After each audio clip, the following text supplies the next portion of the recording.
Welcome to LOA Today. I'm Walt Thiessen. With me today is longtime listener, poet laureate, and Taya Master Anne-Marie Young. This is your Daily Dose of Happy. We are so happy you decided to join us today. Anne-Marie, I needed to give you an update. I started to give it to you before the show, but I'll give it to you now here at the beginning of the show, because I was telling you and others over the last couple of weeks about the project I'm working on with my Filipino crew and how we're getting ready to start offering a service to the public at large to help people get into a higher vibrational space.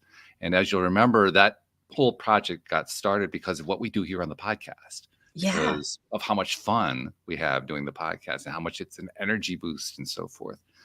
And how it's just one of those things where we wish that everybody could experience it, right? Because it's different from listening to the podcast, right? I mean, when you're a listener, there's an energy there, right? I know. I struggle to sleep when I go to bed after this because I'm just buzzing. Yeah, right. Exactly. That's a perfect description right there. Well, our guest knows all about that. He's an expert in this because he also is a podcaster. Mm-hmm. That's how I measure my enjoyment. Is if I feel energized after the show, then I go, I'm in the right place. I'm headed in the right direction. Exactly. Yeah, that's how you know. So anyway, his name is Richard Kraft. His name is podcast is The Men of the House, and we're going to learn a little bit about that. But among other things, we're going to do something really fun. We're going to talk what it's like to podcast and what the energy of podcasting is. Because it ties in directly to this project that I've been working on. So awesome. Welcome, Richard. Thank you for joining us. Thank you for having me. Glad to have you.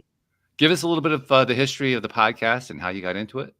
Well, so I started the podcast, what was it? July 26th, I think, 2023. Ooh, okay. And, initially I was sitting at the Waffle House one day, having my breakfast solo, as I often do on vacation. It's my alone time while the wife and the kids sleep.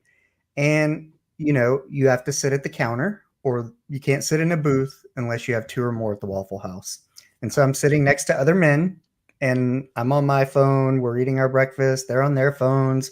And I'm like, what's their story? What's the person to the right of me? What's the person to the left of me? Like, where are their wife and kids? Are they like me? Are they here for just a little daily dose of peace and quiet? Or what's the scoop? And so I was like, okay, the men of the house, kind of like the men of the Waffle House. And I had a blog. I thought of it as a book. I had a blog because I really didn't have the material for a book yet.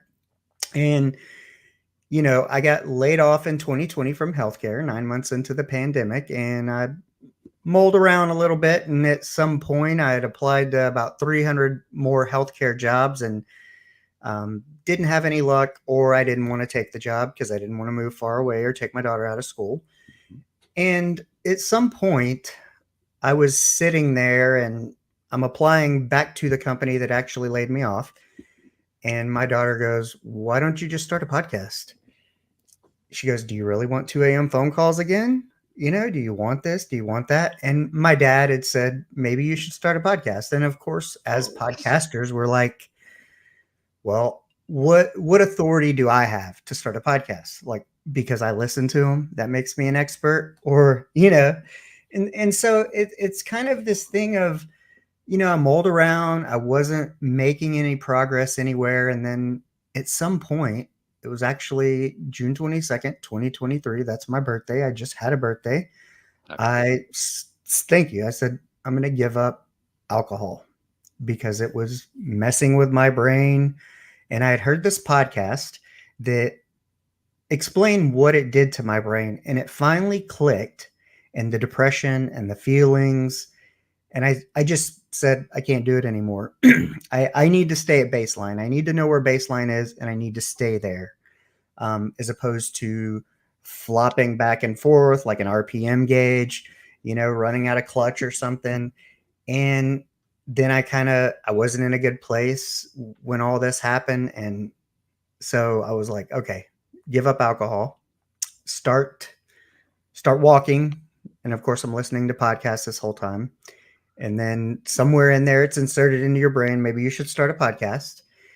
And then I come across another podcast, and it was like, they said, oh, we made this using Spotify for podcasters. So I looked that up, and I go to my in-laws' house for a week with my daughter, download Spotify for podcasters, and start the podcast with a phone and a set of headphones.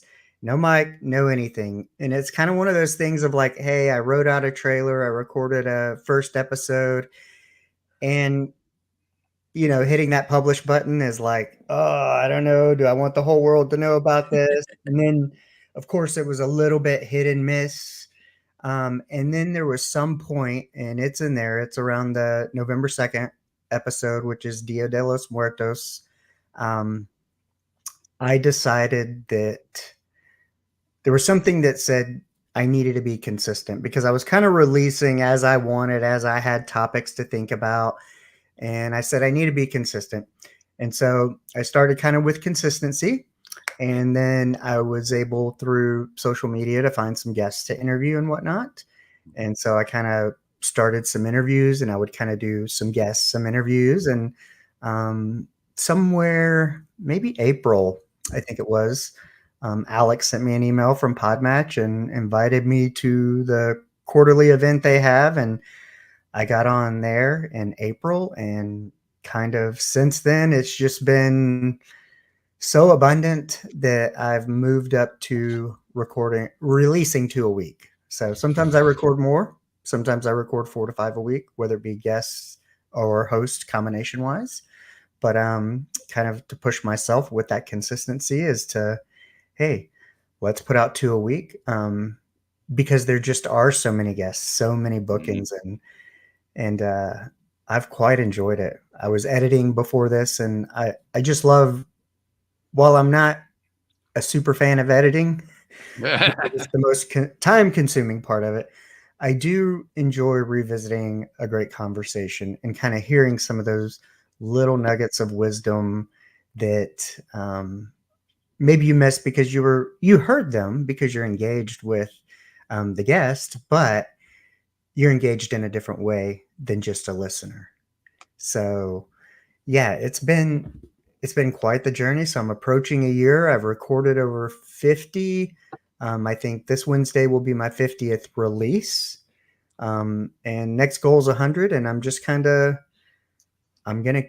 I say, as long as I enjoy it, I'm going to keep doing it, but it resonates with me. And, the thing is like I explained to people, healthcare, as healthcare people, I don't think it's what we do. I think it's who we are.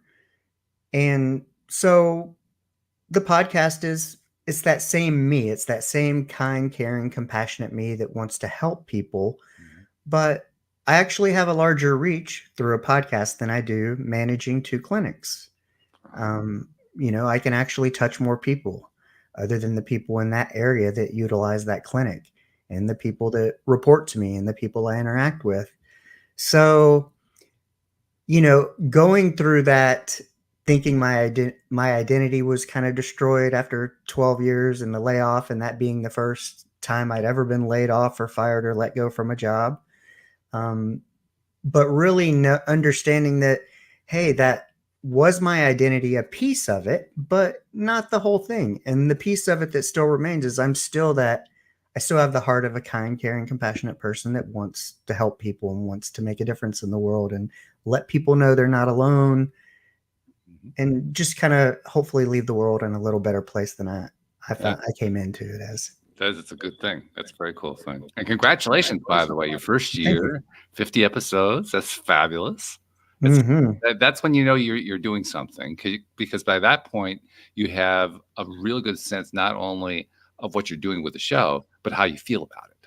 Yes. And not only that, though, what I love and what I tell people the most is you don't expect to be perfect, because I wasn't a professional. I wasn't an expert in it. I was just a listener.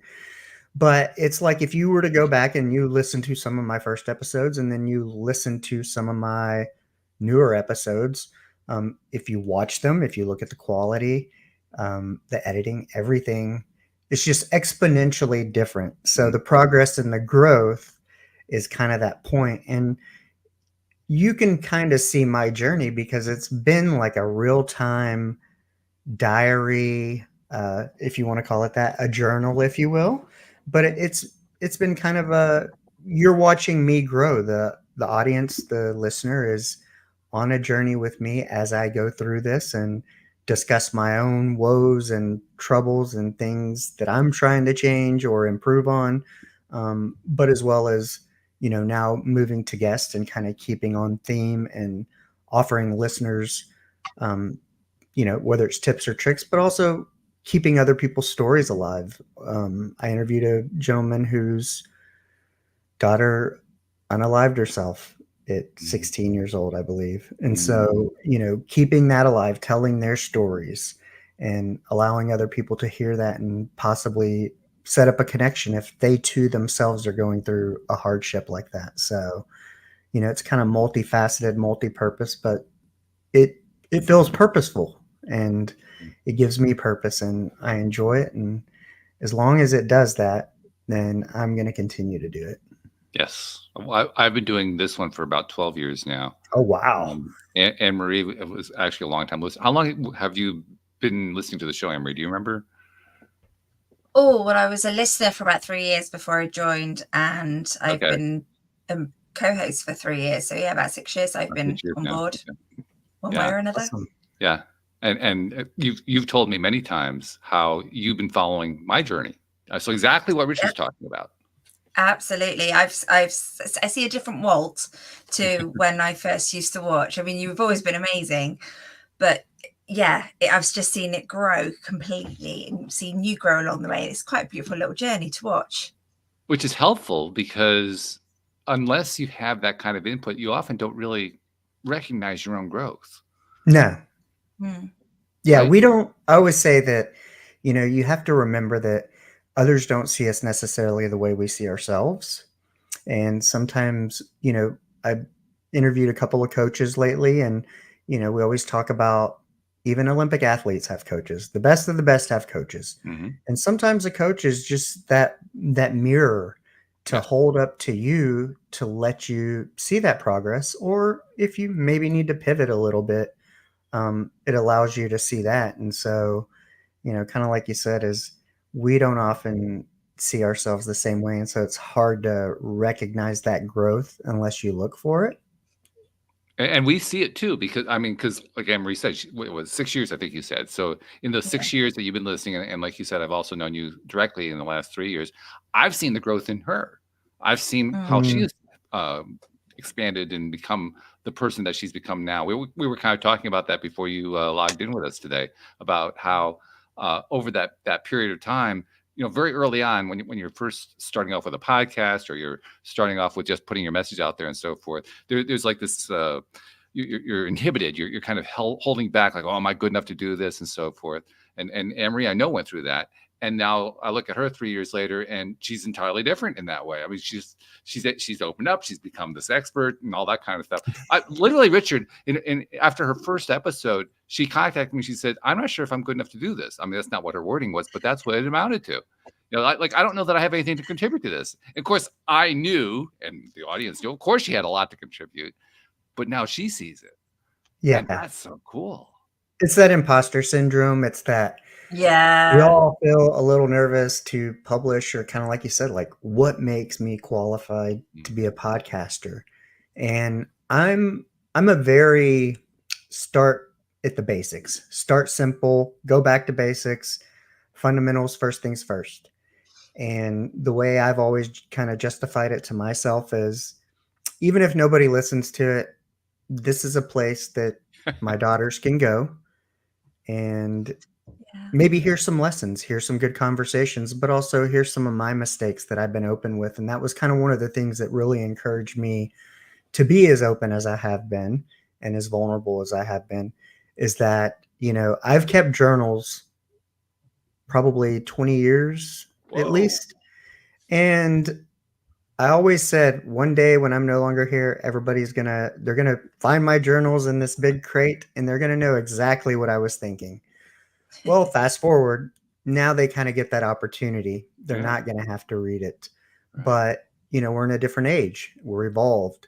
And this is the platform now, and this is how we get the information. And if nothing else, my stories, my information will outlive me and be there for family members, for my daughter, if they have kids and grandkids and all that.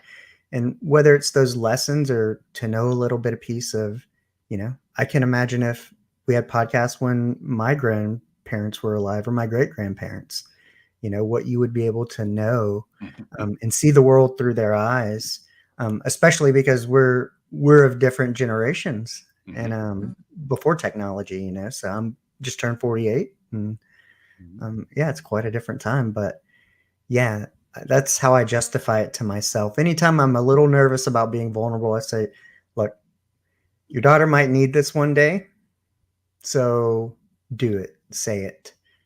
Don't leave it unsaid. I kind of did the same thing, especially with the first part of what you said about how, well, no one's listening just yet. That's how I justify it to myself. If no one's listening, then I could screw up and it was no big deal. Yeah. I mean, and I've mentioned many times, the big shock was when I got my first email from a listener, because then it finally dawned on me that I actually had listeners. Yeah.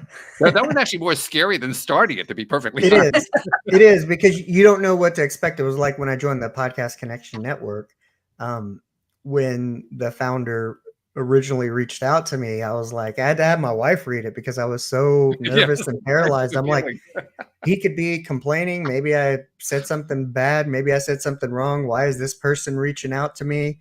We automatically, but I was still in that space of imposter and doubt and fear. And that's just the proof. I couldn't even read an email from something that was going to be good for me. Yeah. And so that's definitely how you can see the journey and my growth if you listen to the episodes. And like I said, it's definitely meant to let others know, like, hey, you're not alone. We all struggle. Even if we've been successful, we still have a pocket full of marbles ready to throw in our own path at any given time. Yeah. You reminded me too of what I felt like when I got that first email, because it was the same feeling that you just described, like, oh God, I really don't want to open this. Oh, I sat on it for days. I sat on it for weeks through the new year. I actually put it off for a couple of days. I knew it was sitting there and I just didn't even want to look at it. I couldn't bring myself to have to deal with it. And of course it was very complimentary. Otherwise, it would have been even harder, but it was just so easy. And yet I built up in my mind this fear. And I think you're right. Part of it was imposter syndrome, but part of it was, oh God, one more problem to deal with. I automatically assumed it was a problem. Yeah. It's weird how we do that. How crazy is that? Yeah, and as it goes, and that's kind of the thing. And like we were talking before the recording started, like, when you get up from a conversation and you feel energized and you feel good and you go back and you edit it, like for me, and I get to enjoy it a second time, and you're like, man, I feel like I'm in the right place. I'm headed in the right direction, because kind of what I left out of the first part of the story was the reason I, outside of the chirping in my ear from my dad and my daughter saying start a podcast, was starting the podcast gave me direction, something to focus on, and something to do. And it was slow, but then once I joined the Podcast Connection Network, and then I started having guests, and then I started learning to edit, because they weren't just solo Spotify for podcasters anymore. And then I wanted YouTube. And so watching the evolution of it all is the magical part. And that's kind of outside of the stories. If anyone listens to my podcast, that's kind of what I want people to keep in mind, is to look at the journey, how it didn't start off as perfect, but as with many things in life, there's never a perfect time, and you're not going to be an expert at something that you're just starting. But the thing is just start, just get going, just get moving, and dedicate time to being consistent. And, I think part of that consistency issue is that what you mentioned, that imposter syndrome kind of thing, is you doubt yourself. Do I have anything to contribute? Am I good enough? Do I belong here with all these other people? And, I think you do if you want to, Mhm. but you have to believe it, and you just have to. Everybody has it. I've done what, 50, over 50. And before I came on camera, I'm still shaking it out. I still get nervous. I still peed twice in 15 minutes. It's just that way, but that's okay. And I try to really go, hey, look, you're excited, you're not anxious, you're excited. You're not nervous, maybe a little, but you're excited because they're very close the same. That imposter syndrome, you use it to push you forward. You use it to go, hey, how could I do better? How do I belong if I feel like I don't belong? But also realizing that uncomfortable ability, that discomfort is where the growth is happening. And I always imagine, especially like you, I look at you, you said you've been doing this for 12 years. I hope 12 years from now, I look back and I go, man, these were the good times. This was the fun part. Even as messy as it was, all the learning, all the mistakes, all the late nights, all the, oh my gosh, I can't believe that happened. I always tell myself that I'm going to look back and go, man, those were the good times. Those were the great times. And I sure miss them. And I try not to never let that get lost on me and really try to enjoy what I'm doing now because I know I'll appreciate it, even if it's not perfect. Well, I've got some good news for you. The good news is that you do look back that way. The only thing that I would amend it is to say, not that they were, but they continue to be. Because one of the reasons why I'm still doing it 12 years later is because I found how much I love doing something that I didn't know I was going to love. That's not one of my motivations why I first became involved in the podcast. I became involved because I've been going through some horrible crap and I didn't understand how to get out of it. I didn't understand what I was doing wrong because I thought I'd been doing what I've always done and it wasn't working anymore. And I didn't understand why. So I had to bring experts on it to teach me how stuff worked. I never expected I was going to love it. But after I'd done, I think probably 50 was about where it all started to kick in. Like, wow, this is really good stuff. I'm enjoying this. I'm getting a lot out of that. From that point on, it wasn't so much getting nervous each time. It was more like getting excited. And for me, it's more the actual recording of it. Like I almost never listen. Emery, do you listen to the podcast episodes we record together? Because I don't, but I'm wondering if you do. I tend to make notes as I go through on when I get good grabs, but sometimes I do go back and watch them. Oh, you do? Okay. Sometimes, not every week, but sometimes I do, just because if there's been a really good nugget and I've forgotten it, or it's like impacted me or really made me feel good, I listen to it with the background while I'm working. Oh, okay. All right. Did you find when you go back that you get the same level of excitement and energy from what you do when you do it, or is it a different level? I tend to cringe because nobody likes listening to their own voice. True. But yeah, the level of interest is still 100%, and it still makes me energized. Yeah, but you've got to remember, I was a listener before, and this show actually like put me on a route that really completely changed my life. So you have a very positive association coming into it. Absolutely, because it was through you that I found coaches and mindset practices and thing, and then doing that gave me the confidence to then come on and co-host. That's all from your show. So even if you change one life, you're doing a great job. So I always say when I interview people, one of the things that is kind of a topic theme in the podcast as it's evolved is when people have this courage to take a step such as you, and what's like the unexpected thing that came out of it that never would have happened, that you never could have imagined it happening had you not done this. And kind of your explanation was you change one life, you can change a perspective, how they see things. Maybe have them, if they leave asking themselves a question that they've never asked themselves, and that leads to something, then yeah, it's all worth it. Because I always try to think like there's one person out there who needs to hear this message today. And if they get that message and it helps them and moves them forward, then it's all worth it to me. Yeah. You're right. Well, not only is there one person who's ready to hear the message, I also find that every single thing that is discussed on an episode, there is somebody who wants to hear that little bit of it. Yes. Which is why I don't edit anymore, by the way. I haven't edited in a few years now because I realized even by editing, I was taking out the good parts.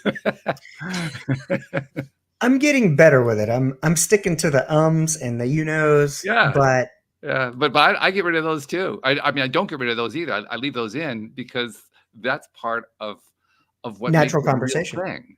Yeah.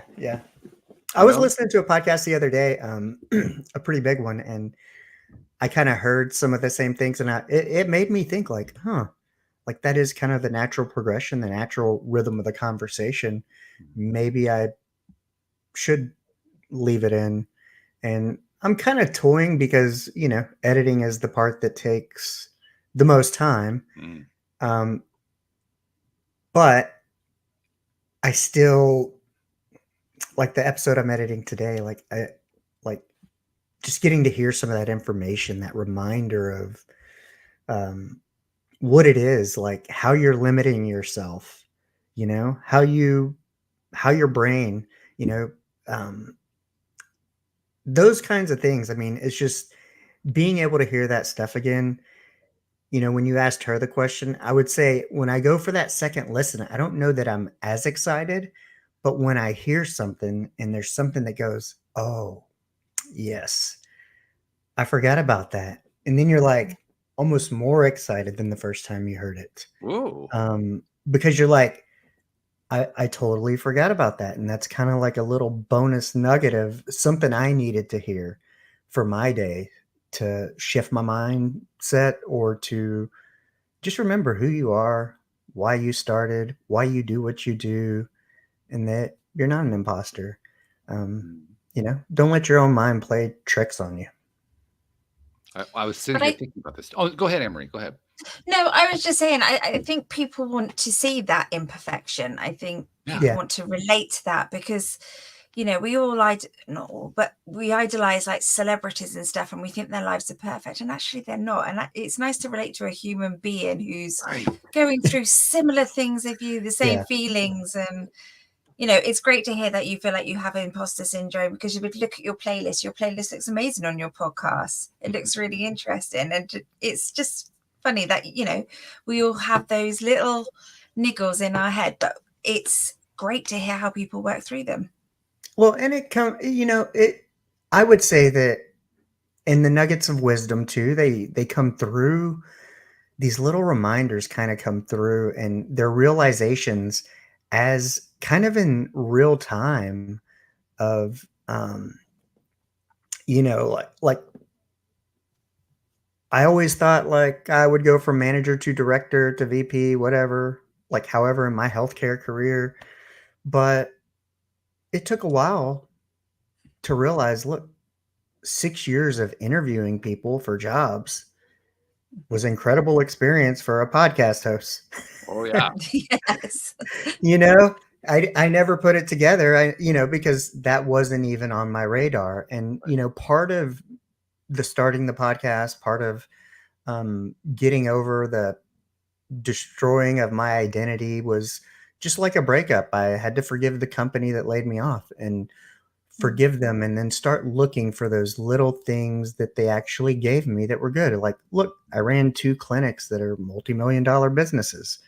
I know how to manage people. I know how to work with physicians who aren't the easiest people to work with, personality wise.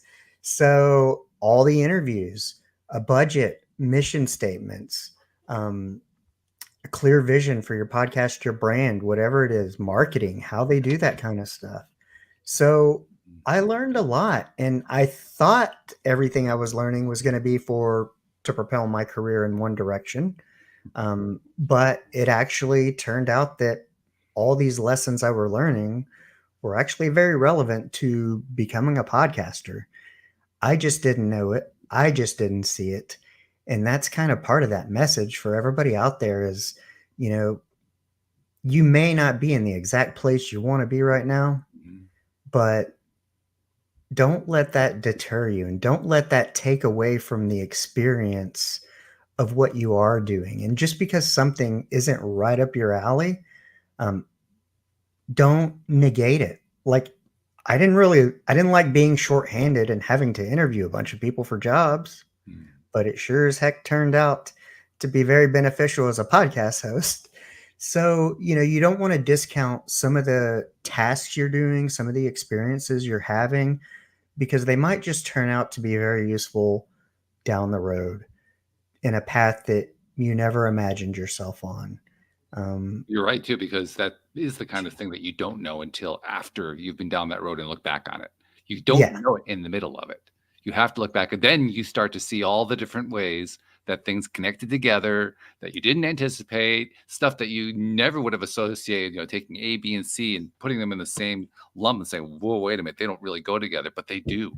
They go together in a way you never, ever anticipated. That's exactly what happens. Yeah. Yeah. And that's probably, I even had an epiphany on one the other day, and I was like, if I had made director and got a big salary increase due to that, if I'd gotten laid off, I may have been searching for directorate jobs, because guess what? I would have been more comfortable.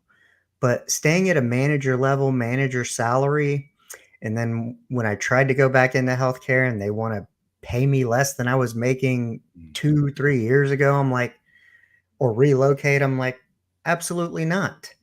But it was that not wanting, being at that level, going, I don't have to go back to that. And that's what gave me the courage to say, why not start a podcast?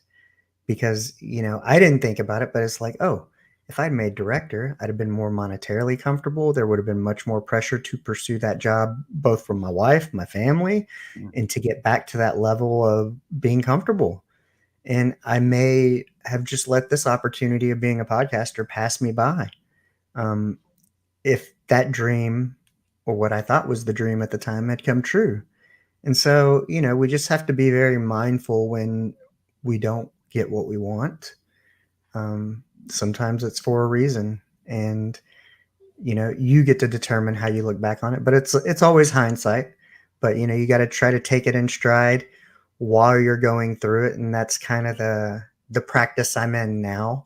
The phase of things I'm in now is learning, when I experience discomfort, to sit through it, identify it, learn what it means to me, and then move on with it. Where before, I think, one thing I did was I drank too much. I avoided. I tried to numb, and that didn't work out so great. It never does. It never does. It never does. So, and that's why I always say, like, stopping drinking alcohol was step one, determining a real baseline. Stop avoiding, sit and face your issues, journal. There's no way through it but to go through it. So there's no shortcuts. There's no paths around. And what I describe it as is, if you don't deal with it now, it's like putting a book on a shelf. When it all comes to a stop, now you got a case full of books to read that you never dealt with. And working 6 years in a level 1 trauma center, and then managing and having that all come to a stop after 12 years during the pandemic, was like, I put a lot of books on the shelf. I've seen a lot of bad things, a lot of trauma, a lot of death, and never dealt with it. And then when I tried to, it was alcohol and avoidance.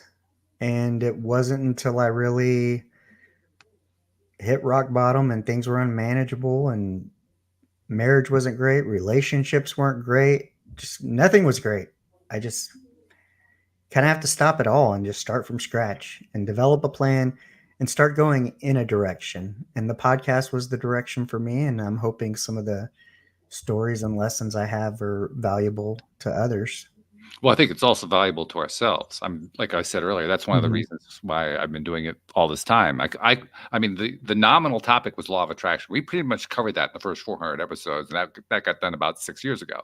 Right. Since then, it's just keep going with doing the podcast because it's fun, because it's energizing, because it builds me up. It's literally where I get my energy every single week.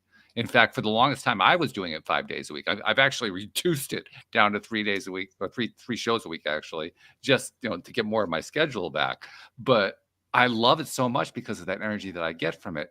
It's one of the reasons why I've got this project that I was mentioning before that I'm focusing on trying to get that same experience into other people's hands. It's why I'm so energized every time I do the episode, and why I don't really care to listen to it again, because for me, it's the direct connection that happens when we're having the conversation, when Anne Marie and I are talking, and we welcome you onto the show, and we're doing all this. That energy, it's an energy that is missing today. I made the observation recently that it's missing completely from social media. We call it social media, and there's no socializing. What the hell? Social media should be socializing, but there's no socializing on social media. And that socializing has such an energetic transfer that I want more and more people to have. So I've got this service I'm creating to help reintroduce that factor into the online world we have today. Because I recognized it, I saw it, I felt it from the very beginning, how I was getting this boost. I was getting this juice just from having these live interactions like this.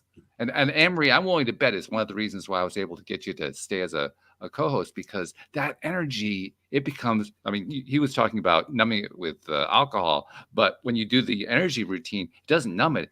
It excites it, enhances it. It turns fear into, oh my God, I can't wait for the next time I'm going to talk about this thing. I love the fact that we do this on a Monday, and it's a really great start to my week. And it really sort of sets my week off in a really nice direction. Yeah. Because I got that buzz for the rest of the week. Right? Get Monday out the way. So it's funny. I actually, other than being a guest, I take every Monday off. I've always, I don't know why I hate them, but Monday's especially when my daughter was in school, I go, Monday's my day to catch up on anything I need to listen to, because sometimes I'm listening to podcasts as research for guests I'm going to interview or whatnot.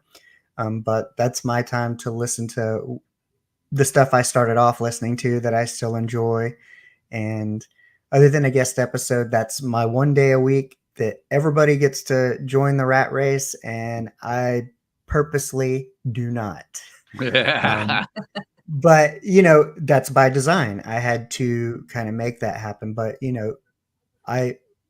a lot of times through the weekends, I mean, there's some Saturdays and Sundays I can spend 10, 12 hours editing 2 episodes, doing back office stuff, planning for the next ones, listening, but it doesn't feel quite the same 12 hours I used to put in healthcare. I can tell you that. There is a sense of excitement. And I noticed too, the way I know I enjoy it is I have to carve out time for certain things. I have, like last night, my wife was gone. I edited. And when she came home, I said, I'm going to stop editing when she gets home so we can have dinner. We can watch a show together and stuff like that.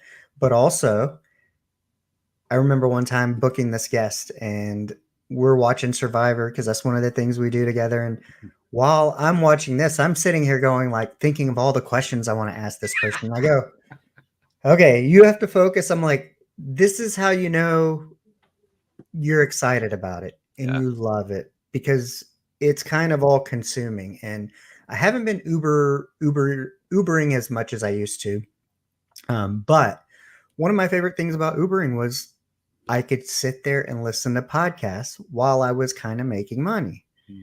And so it was kind of like this dual purpose. And a lot of my time spent delivering is listening, thinking, but then I'm sitting there, I'm having to sit with, because I got the Uber app open. I'm having to like keep the voice recorder open so I can make memos of questions. Because if not, I have running lists and you hear something on another podcast and all of a sudden you're like, oh, I need to write that down. I need to record that. I need to do something. So yeah, but I haven't been Ubering as much because I've been dedicating more time to this. And but that's the way I want it. It's taken some time, and but yeah, I love it. It's having that flexibility after sort of doing 12-hour shifts, having that flexibility to be able to fit the family in when you need to do the jobs when you need to, and have fun with it along the way. Sounds like Yeah, an ideal life. my daughter too, you know, she could use CapCut better than me through TikTok. And, you know, she's 10, she goes to an art school. They're already taking graphic design. The junior high students write the plays. The junior high students write the plays for the elementary to perform. And then the junior high students actually run all the sound, visual, audio, all this stuff for like their plays and stuff in the auditorium. Awesome. And so she wants to become part of this. So as I approach the first year, my goal is, okay, they don't have a high school, this art school, so she'd have to go to a different school, but maybe getting her through junior high. And then maybe we take off and podcast mobily, drive around and interview people, but she wants to be part of it. And I want her to be part of it. And when she's a little more mature and can listen to some of the conversations that are had, and I feel comfortable with her editing them and hearing the content, then I'll let her. But the idea is to grow this to be a family business, to have her included in it because she likes it. She was the one who said I should do it, and she wants to be part of it. And I want to nurture that and encourage that. And there's nothing more I'd love than to grow up to have my daughter as a co-host, a producer, whatever, you know, but just to be able to be around her and do something I love with her would be, that's the dream. Well, that's fabulous that you want to do it with family like that. I also love the idea that you're talking about taking it on the road. Yeah. I thought about that a couple of times, but somehow that was never really a direction for me, but it sounds like it is for you. Well, I'm thinking with, you know, because there's a couple options for her high school, but they're not going to offer what she's offered like through this art school. So as an adult, I go, what better way to learn about history than travel to all 50 states, eat their cuisine, meet their people, see some of the landmarks. Yeah. Like, you're going to get bored reading it in a book, listening to somebody explain it. But, you know, when you start to pick up, like it took me as an adult, you know, I was in the Navy at 17. I've been overseas. I've been around other cultures, seen other places, and it's so eye-opening. And I think at a young age to be able to do that and to understand, you know, to go, oh, you know, New Orleans has a lot of Sicilians because outside of New York, you know, they're the second most Sicilian population outside of New York and Sicily. Mm-hmm. Why is that? Well, the Louisiana Purchase and how people migrated and why they came and ships and ports. And, you know, history was they never explained all this kind of stuff in school. They just tell you this is what you need to know. This is the test. They don't give you the why. They don't tell you why certain people end up in certain places, how they get there. Why is there big, you know, whether it's Arab or Muslim communities in Michigan, or, you know, are they the places that take the refugees or whatever? You know, we have this whole border thing. I don't know what that's going to be like in 5 years and what kind of topic that's going to be, because I'm from Texas. You know, I don't live near the border, but we are a border state. And so, yeah, I think maybe instead of high school, we homeschool, on the road school, and in life school, immersion. And I think she could learn probably so much more than, because I don't foresee her being a STEM, you know, math and science person. She doesn't like it. She's an art.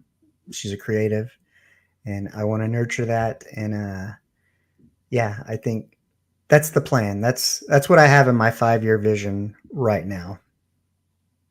I love that. Awesome. I can't say I've been in all 50, but growing up, my family did the same thing. I've been in 43, 44 states. Awesome. And you're right. It's a total education. I mean, yeah, it's an experience. Yes. But it's educational at the same time. Well, and you learn how not to be, you learn the things she's going to need to know when she goes off into the world herself. You know, it's like if she wants to, you know, we have a 21 and a 20-year-old too. You know, it's like if they want to go to New York by themselves. I mean, I went to Japan. I had my 19th birthday in Japan. So, but that was in the 90s. It was way different. But you want to give them that skills because they're young women, and I want them to be wise enough to where if they were to go to New York City by themselves, that they're wise enough to not get scammed, not get kidnapped, not get robbed, keep their wits about them, know what to look for, know what to understand, know where not to go.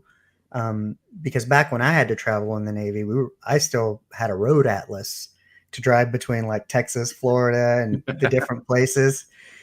It was way different. And I tell her, I would write down the directions on a note card, and I would put the note card on my visor, and I could go take a ride at this place, take this exit, make sure you go on this route. So I had a little thing, so I'm not flipping through a map or an atlas. Right. But yeah, that was the kind of creative you had to be before TomToms and smartphones.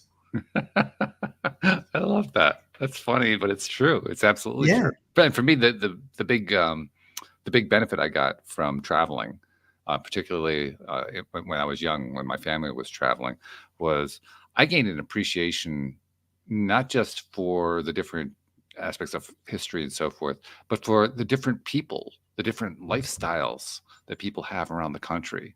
I mean, today there's a lot of talk about there's all this political division and stress and all that kind of thing.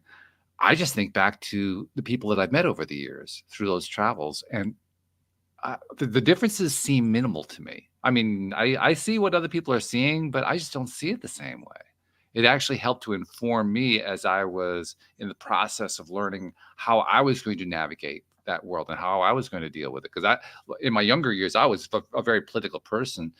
The experience, though, that I had as a very young person was one of the factors that helped me to leave that behind and to stop being so upset and, divisive and all that kind of thing, to the point where I could actually start appreciating viewpoints that I didn't appreciate before. I could actually start to feel good about stuff that I would have railed against in the past. The experience that I had meeting people around the country made that a whole lot easier. Then add in doing the podcast for the last 12 years. And you know what that's like, because you get guests from everywhere. That it expands the number of people, it expands the number of perspectives that I've encountered, that I've interacted with, that I've come to know and appreciate. And as Anne Marie knows, I've said this many times, I actually like it better when I have a perspective I disagree with. Yes. And by I don't mean, it's not like I like the person. I actually, that can actually be kind of a little stressful to go through it. I like what I learn from it. Yeah. I learn what I get. I mean, because I learned so much more. Well, yeah, exactly. Yeah. You pick up more, right? I mean, it's always a love fest when you're talking with somebody that you agree with, but you can only go so far with that. Well, but also with that though, you have to realize that having the conversation is, even if we have opposing views, it's not necessarily about trying to convert one another, trying to whatever. Right. It's just about appreciating another view and seeing what you can take from it. Like, I'm going to interview a Scientologist. I was on the fence about it, but I'm an open-minded person. I want to hear, hey, if how he thinks Scientology or Dianetics could be beneficial for anxiety or mental health or whatever, I'm open to hear it. Doesn't mean I'm going to agree or whatever, but I'm open to hear it and see, because we're all so similar, yet we fight over what's different as opposed to coming together of what's similar. And, whether you're Democrat, Republican, Muslim, Baptist, Catholic, you want to call it God, the universe, whatever it is. Look, water is water. We all need it. And maybe we all call it something different in different parts of the country, in different languages. But water is water. We all know what it is. We all know that we need it. And whether you call it God, the universe, and connectivity, it's the same. One of the things I've come to appreciate also is just how connected we are, including those of us who disagree. Yeah. That took me a while to handle that one. The idea that I'm actually connected to these people that I really disagree with, or maybe even don't even like. But once I came to terms with that, once I came to realize, well, I am connected to them. They are really connected to me. That in some ways we're all the same. Yeah. That's a different perspective. And Do you ever think like if you disagree with, or if there's something you don't like about somebody, I turn it back and go, if I don't like that about them, is it because I don't like it about myself and I do the same thing? Well, that's a fair point. I was going to say that because sometimes, it's what we don't like in ourselves that we're seeing, and that's what's repelling us. And so then you have to ask yourself if that can be true, is that opposing viewpoint you had, is it actually opposing? Or is it your viewpoint that you don't like about yourself and that's why you're opposed to it? I think there's a lot of some truth in that. And I've heard like the mindset mentor Rob Dial. I listen to him and he's like, anytime like somebody offends me or this or that, or I find something, I have this inkling I don't like this person or something about them, I just switch and go, what are 3 things I like about them? Or 3 compliments I can do. I've even done it with my wife, like if she irritates me or something, I go, okay, slow down. Think about the 3 things you love about her. Sure. And, realize whatever you're aggravated about is probably small potatoes. And, maybe your own insecurity or your own stuff that you're wrapped up with. It may not even be the other person.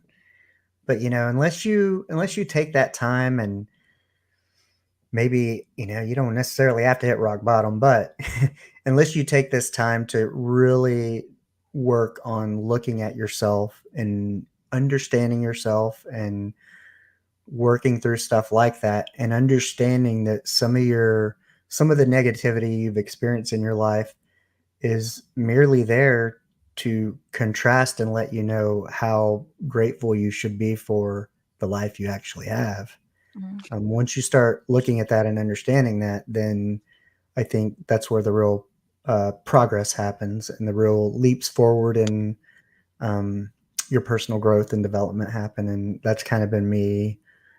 I'd say the past 6 months have been more growth, but it's been a couple-year journey. Mm-hmm.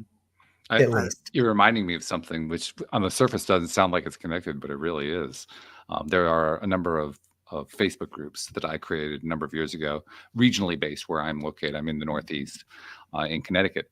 And I currently have other people who are administering. So I'm not really involved in them on a day-to-day basis. Right. But because I'm still an administrator and the founder of the groups, I still get occasional messages. And I got a message from somebody who had their post removed. She had posted anonymously in the group, and which is something we kind of discourage, even though Facebook approves of that, but we kind of discourage it. And there had been a tussle about, I think she was like criticizing a local restaurant or something like that. And other people were taking offense to that. And so there was this whole thing that went on. And so she and I were talking after, we were chatting after I had my, I initially answered her question and she was okay with that. But she made the comment that people can be so judgmental. And that why is it that people have to be so judgmental? Why can't they just be more, understanding, or, just recognize, well, I'm just expressing an opinion. Why can't they appreciate that? And what was really ironic about it is that the people who were being judgmental were being judgmental about her for being judgmental about the restaurant. Yeah. and so I pointed out to her that, this is like a two-way street, because that's what was happening here. And it was like the conversation froze because that hadn't occurred to her. We have this tendency to think other people are judgmental, not so much I'm judgmental. Mm-hmm. How rarely do we actually think, well, I'm the one being judgmental here? It's usually, no, it's the other guy who's doing it. The other guy's the problem here. I'm fine. Yeah. And then, but then, kind of like you say, it's once you're aware, it's kind of like things you can't unsee. Then it's harder to become unaware. But then it's healthy for yourself, because then you pick up on yourself like, hey, you reach that level of awareness of going, maybe I shouldn't speak out on this restaurant, because then I'm being like a person I'm not, or something I detest, that judgmental person. But Well, yeah, it's the all other through thing I think self-awareness. there's a thing that happens, I think, and I made this analogy to her. I said it's kind of like the judicial system, because a judge who sits in a courtroom and issues, judgments and so forth, they don't think of themselves necessarily as being judgmental. They think of themselves as being dispensers of justice. Mm. And in fact, in any given court case, one side wins, the other side loses, right? So the winning side inevitably will feel like they achieved some level of justice. The losing side will inevitably feel like they were judged. So here's the interesting question. If the judge and the winning side both think of themselves as being involved in justice, but the losing side perceives the judge as being a judge, as someone who has judged them, which perception is the accurate one? And to my mind, the answer is yes, both of them. They're right. They're both right. But Yeah. how rarely does the judge think of himself or herself as being judgmental? And I Yeah. think that's what happens across all of society. We don't think of ourselves as being judgmental. We're just expressing an opinion. We're just saying what we think. That's not being judgmental. That's the way we justify it to ourselves. It's the other person who's doing all the judging. Yeah.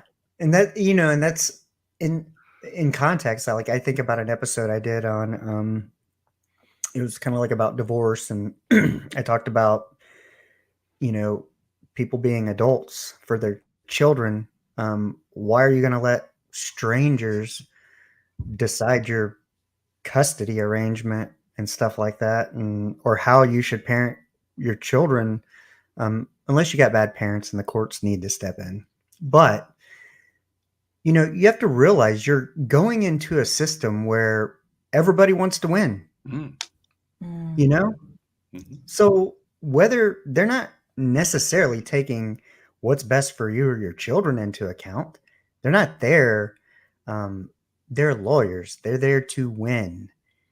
And is that the people you want meddling in your family affairs? If you're Kevin Costner and you're worth $350 million or something, then maybe when it's like that, sure. When there's lots of assets, I think there's some, but maybe with that stuff, it needs to be lawyered up and divided up. But when it comes to your family, why would you let people who type A personalities who all want to win, and a judge, strangers outside of your family circle, decide what's best for your family? If they're winning, you're probably losing. Yeah.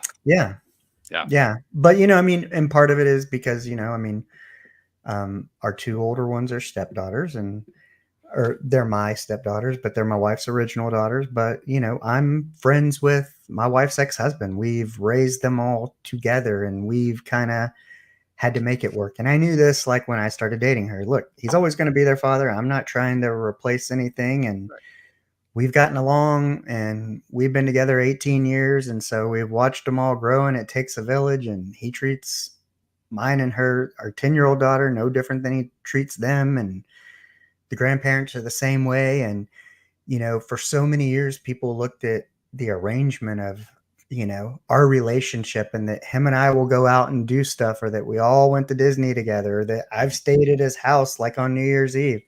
People look at that and they judge that, and they go, how could you? That's your wife's ex-husband, and blah, blah, blah. And how are y'all friends, and this and that. And people thought we were crazy for the longest time. But the thing is it's what's best for the kids, and they've turned out okay. And they see an example of, hey, it's not about that winning and trashing the other parent. And, and it took me a long time of understanding that, hey, sometimes just, my parents divorced when I was 20, I think, or 19. And it wasn't easy, but you grow up to have your own relationships and go, sometimes two adults just aren't made for each other, and that's okay. But, if you create a child together or have something together, then, just share that responsibility and remember that it's not about you. It's about them and what's best for them. And, you need to temper your behavior and your expectations accordingly. But yeah, like I said, I'm not a fan of people who don't want to act like adults and do what's best for the situation they created, and instead headed off to total strangers who want to do nothing. Their careers based on winning. Anne-Marie, I'm sure I speak for you when I say that this has been fun. This has been fascinating. Yes. Right? Yes. Don't you feel Really like we know interesting. the hosts of the Men of the House podcast a whole lot better than an hour ago, just because of What this? I'm about. Yeah, and it's lovely to listen to sort of what's happened, the obstacles you've gone through, how you've grown in the last year, and how you've actually just gone for your dream, just gone for it. It's been really entertaining. I'm still going for it. I still get nervous, but I'm like, look, I've done 2 marathons, the Bataan Death March in New Mexico, it's 26.2 miles through White Sands Missile Range, 12,000 elevation change. It's brutal, but your dream, you don't see the finish line when you start, but you know that it's there. You got to trust, and you just got to keep going. You can't see the full 26 miles. You just got to go through it and figure it out along the way. Nurse yourself along the way, but a lot of it has to do with having that confidence and knowing as long as you don't quit, you'll make it. Mm-hmm. Just don't stop, don't quit, don't doubt, just keep going. One foot in front of the other. Keep putting out episodes, keep it, and I'm reminded of that when I edit and I get to hear that conversation for a second time. And it's like, yeah, this is it. This is the right thing. And, I was fortunate enough to actually be a guest in person. It's not released yet at a studio in Austin, through another podcaster. And, that was my first in studio experience, face to face. And that was a lot of fun. And kind of like, if this wasn't the place and you weren't in the right direction, then I don't think these doors would be opening. Mm-hmm. And so I just kind of have a little bit of faith, and I've had some stumbling blocks along the way, but with the people in the Podcast Connection Network, they were there to lift me up and kind of put wind in my sails when I couldn't put wind in my own sails. And kind of reminded me of something I had inside of me all along. I just needed to be reminded that you are that person and you can do it. And you've done all these hard things. There's no reason you can't do this. It's just a matter of you believing in yourself. And there's other people that believe in me, so why not believe in myself? Yeah. And, so part of it's, hey, let's give it back to others, and encourage people to take that leap, because although I'm busier than I've ever been to a degree, I'm also happier and more fulfilled than I've ever been. Beautiful. And I get to spend time with my daughter. Yeah. My wife's off today, so it's like we get these, we don't have to worry about who's calling in if the daughter's sick. We don't have to worry about this, that, the other. This is what I do. This is who I am. And I love the freedom, flexibility it provides me for my personal life.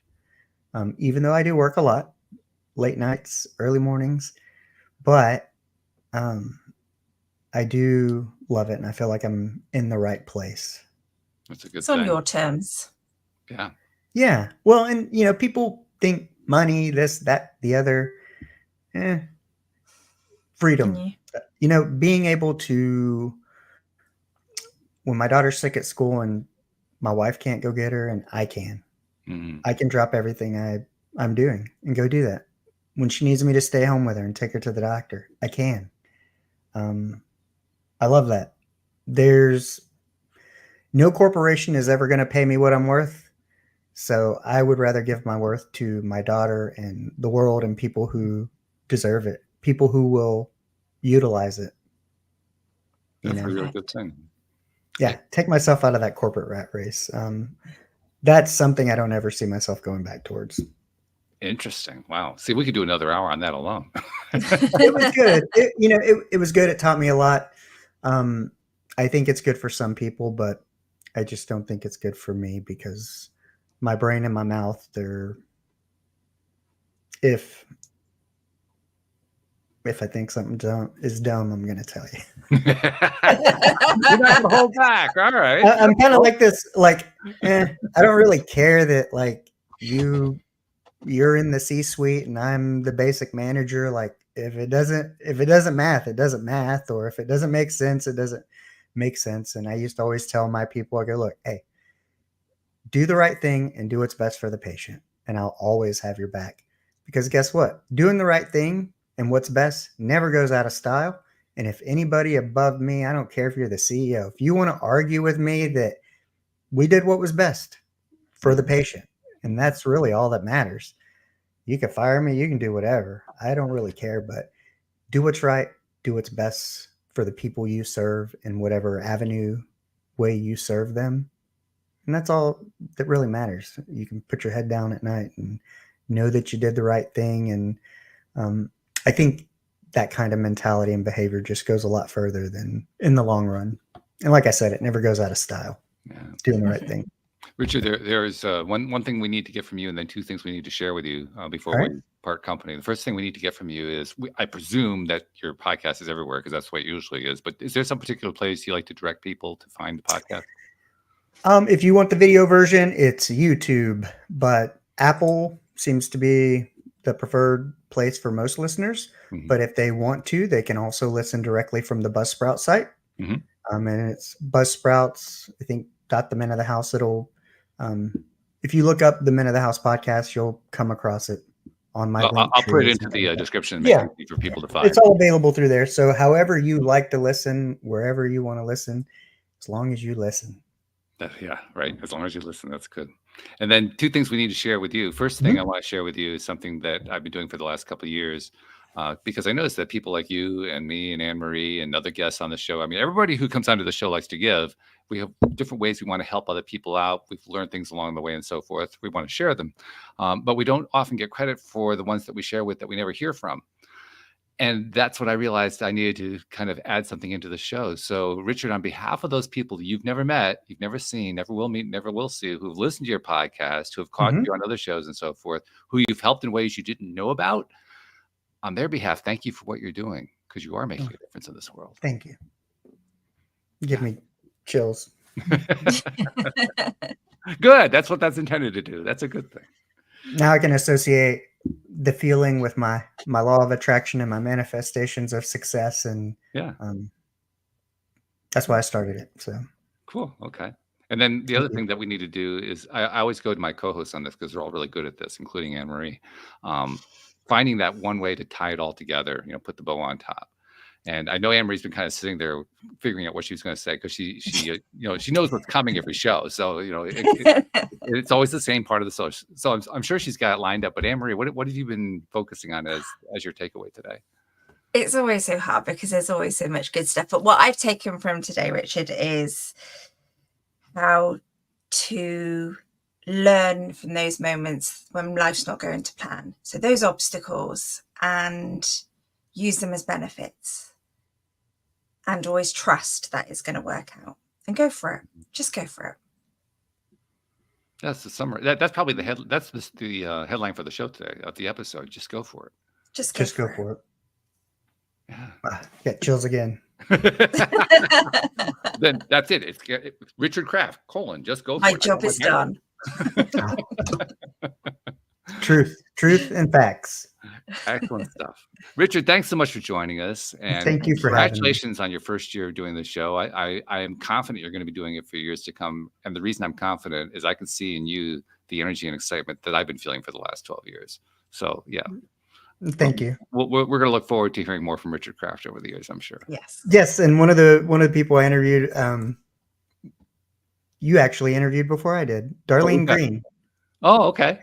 Yeah. Cool. Yeah. Because when I was listening to research before I interviewed her, I was like, oh, hey, I'm signed up to be on that podcast. I thought it was good, and I was like, yeah, awesome. So that's the other thing. I mean, there are tens of thousands of people who do regular podcasts. There are millions who have podcasts that they touch on occasionally, and yet it's a small community, which is kind of interesting. Yeah, there's a lot of overlap. Well, it's kind of like the way I feel like with my growth is I feel like it's happened so slow, but so fast, both at the same time. Mm-hmm. And because as I approach a year, I go, man, like you look back and you're like, oh, that was so far away, but really a year's not that long. Yeah, it goes like that.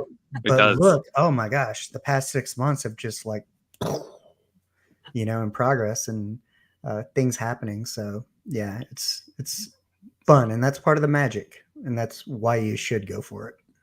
Yeah, that's a good way to summarize it. I love it. So thank you, Richard, for joining us today. We really appreciate it. And thank you, Anne-Marie, as usual, for all your wonderful contributions, because you make it so much fun to do. I just love it. Awesome. Well, thank you both. And it was a pleasure meeting both of you. Richard. And I look forward to more conversations.